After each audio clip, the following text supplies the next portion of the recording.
तो खट्टर साहब या तो बदल जाने चाहिए या कोई योगी जैसा सीएम आना चाहिए यहाँ पे। उन्होंने पकड़ते ये बाकी गाड़ियाँ क्यों जलाई, बाकी बच्चे क्यों जलाए, इनका निकलता तो हिंदू भाई कोई एक्शन नहीं लेता। और इन्होंने हमारी शोभा यात्रा पे इतना एक्शन लिया कि हमारी शोभा यात्रा नहीं निकलने दी। तो हमारे खट्टर सीएम साहब पहले 31 तारीख को तो उन्होंने फोर्स नहीं दी, आज फोर्स दी तो उन्होंने नाकेबंदी कर दी मोमडनों की।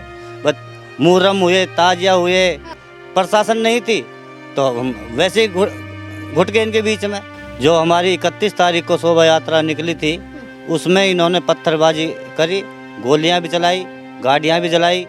बीते 31 जुलाई को जो नूह में हुआ उससे हर कोई वाकिफ है, लेकिन उस बीच अगर आज बात की जाए तो 28 अगस्त को जिस तरीके से यहाँ पर भव्य यात्रा निकाली जानी थी, एक यात्रा जो थी वो शिव मंदिर पर जलाभिषेक के लिए निकाली जानी थी, लेकिन यहाँ पर जो है वो यात्रा को रोका गया और जो लोगों को जलाभिषेक करना था वो लोग वहाँ पर नहीं पहुँचे, कुछ ही लोगों को वहाँ जाने दिया। लेकिन एक तरफ जिस तरीके से विपक्षी दल की बात करी जाए तो क्योंकि यहाँ पर विपक्ष को लाना बहुत ज़रूरी हो जाता है, जब विपक्ष के नेता विदेश जा कर के कहते हैं कि लोकतंत्र खतरे में है, हमें वहाँ पर आज़ादी नहीं है, लेकिन आज जिस तरीके से पत्रकारों को रोका गया और वो पत्रकार जो लोकतंत्र का चौथा स्तंभ कहे जाते हैं, जब उनको इस पूरी घटना को कवर करने के लिए रोक दिया जाता है तो ये सवाल एक बार फिर सरकार के पास से उठ जाता है कि क्या वाकई लोकतंत्र खतरे में है। जो विपक्षी दल कहता है क्या उन बातों में सच्चाई है। फिलहाल अगर आगे बढ़ें और जब हम लोगों को यहाँ आने का मिला, जब हम लोग आइए और आने शुरू किए तो यहाँ पर एक चाय की दुकान लगाते हैं, आज हम इनसे चर्चा करेंगे क्योंकि जिस तरीके से जो यहाँ के हालात बने हुए हैं बीते 31 जुलाई से अब तक के, वो क्या सामान्य हैं? क्या पहले इन सारी चीज़ें इस तरीके से होती थीं या इन दिनों में ही ये सारी चीज़ें हुई हैं? क्या कुछ यहाँ का है? क्योंकि यहाँ की अगर मुस्लिम आबादी की बात की जाए तो 70 से 80% यहाँ पर मुस्लिम आबादी रहती है और हिंदू की आबादी की बात की जाए तो यहाँ पर 20% मानी जाती है। तो आइए चर्चा करते हैं और जानने की कोशिश करते हैं। काका कब से लगा रहे हैं दुकान? हमको यहाँ 20-22 साल हो गए। 20-22 साल हो गए। हाँ। इन 20-22 सालों में क्या ऐसा मंजर देखने को मिला, क्या इस तरीके से कि संपूर्ण लॉकडाउन पूरे आपके हरियाणा में लग जाए, नेट की सुविधा बंद कर दी जाए? नहीं, यहाँ पर मेवात में ये नेट का जो वो था सिलसिला ये मेवात में बंद किया गया, पलवल और ये नूह मेवात झिरका फिरोजपुर तक।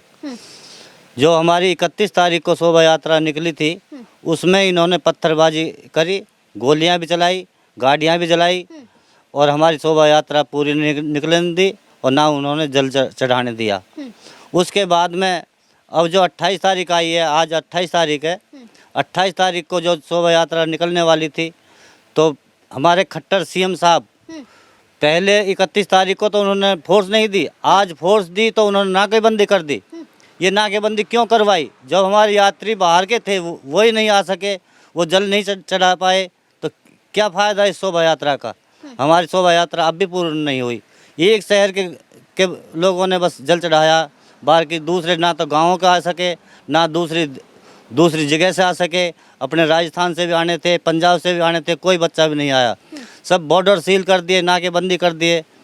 अब ऐसी यात्रा क्या फ़ायदा? इनकी जो यात्रा होती हैं मोमडनों की, मुहर्रम हुए, ताजिया हुए, इनके जो हज करने की हज यात्रा हुई, इनका निकलता तो हिंदू भाई कोई एक्शन नहीं लेता। और इन्होंने हमारी शोभा यात्रा पर इतना एक्शन लिया कि हमारी शोभा यात्रा नहीं निकलने दी। तो क्या आप इस बात को मानते हैं कि सरकार पक्षपात कर रही है? सरकार बिल्कुल पक्षपात कर रही है। जो सीएम साहब है ये ज़्यादा पक्षपात कर रहा है, ये पेवर मोमडनों के साथ है, ये हिंदुओं के साथ नहीं दे रहा। तो क्या लगता है कि इस तरीके की जो समस्या हमारे सामने आ गई है, शासन को इस तरीके से पक्षपात की ओर घसीटा जा रहा है, तमाम चीज़ें हैं, लेकिन इन सब के बीच अगर चर्चा की जाए, जब हम मुस्लिम आबादी से जाते हैं, उनसे बात करते हैं तो कहते हैं कि हमें डर लगता है, हम खतरे में, और हमने तो घटना की ही नहीं थी। मोनू मानेसर और बिट्टू बजरंगी जो थे वही असली जिम्मेदार थे।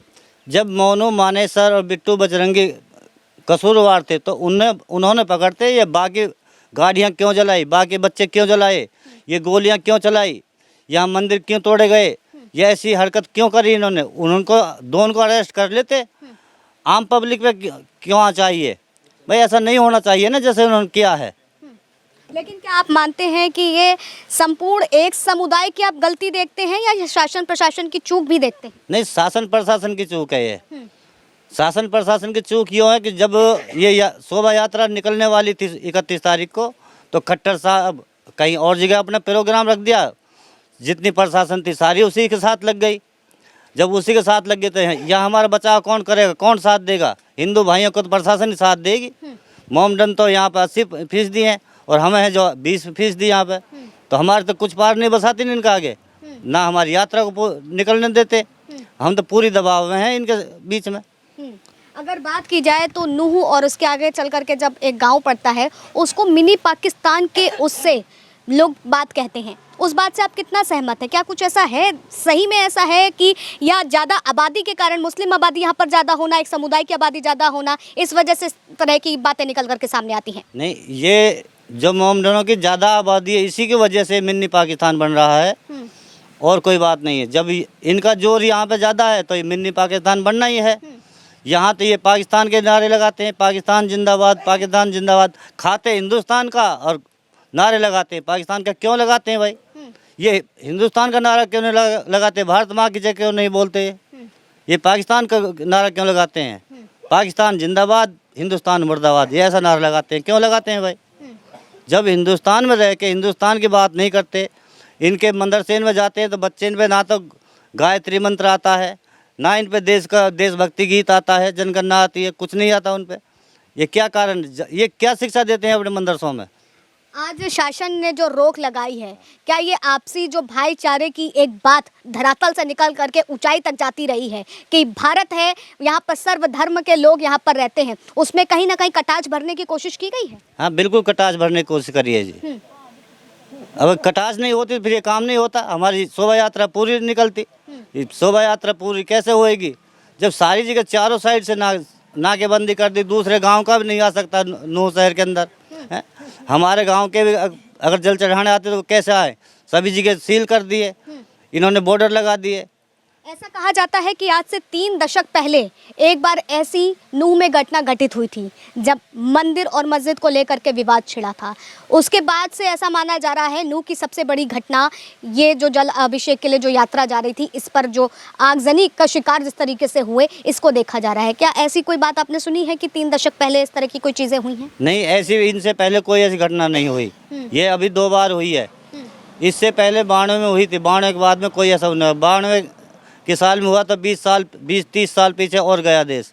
अब ये हो गया तो अब 20-30 साल पीछे और जाएगा। इसमें कोई विकास नहीं होने वाला, ना बाहर की कोई कंपनी आएंगे इन हालतों को देख करके। बहुत से लोग ये बात कहते हैं कि जब से भारतीय जनता पार्टी आई है अभी तक का यहाँ पर नूह शांति का सौहार्द बना रहा है, आपसी भाईचारे की लोगों में मित्रता देखी गई है। लेकिन जब से भारतीय जनता पार्टी आई है और उसका ये एकमात्र उदाहरण है कि नूह में जो भड़की हिंसा। भाई भाईचारा क्या, मान लो हिंदू तो भाई है, ये मुसलमान है, ये तो भाई है, और हिंदू भाई चारा बन के रह गए इनका। तो हिंदू तो सारा चारा है इनके लिए, हिंदू को तो खा रहे हैं ये क्या भाईचारा? भाईचारा जब ये होता है जब एक समान हो दोनों, वो उसकी कौड़ी भरे, वो उसको से प्यार करिए। प्यार नहीं करते, ये तो मुंह में राम राम बगल में छुरी रखते हैं। ये कोई भाईचारा ना है यहाँ पर। तो क्या दोबारा इस शासन को आप मौका देंगे कि नूह के इस पर आए? नहीं, इस शासन को दोबारा मौका नहीं देंगे हम।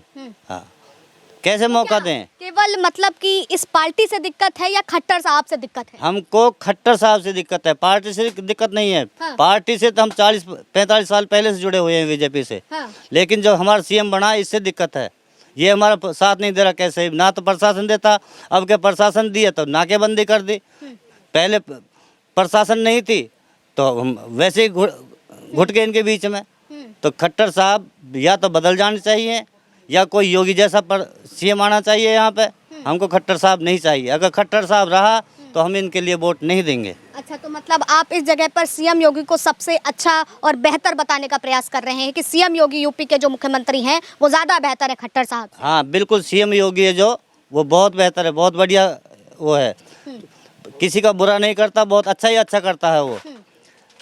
और योगी बाबा का बिल्डोजर यहाँ पे दोबारा चलना चाहिए। यहाँ पे जो खट्टर साहब ने तो उसको कॉपी किया था, अभी नूह की घटना में चलवाया भी था। हाँ चला था। हाँ। तो उस पर स्टे लगा दी इन्होंने। हाँ।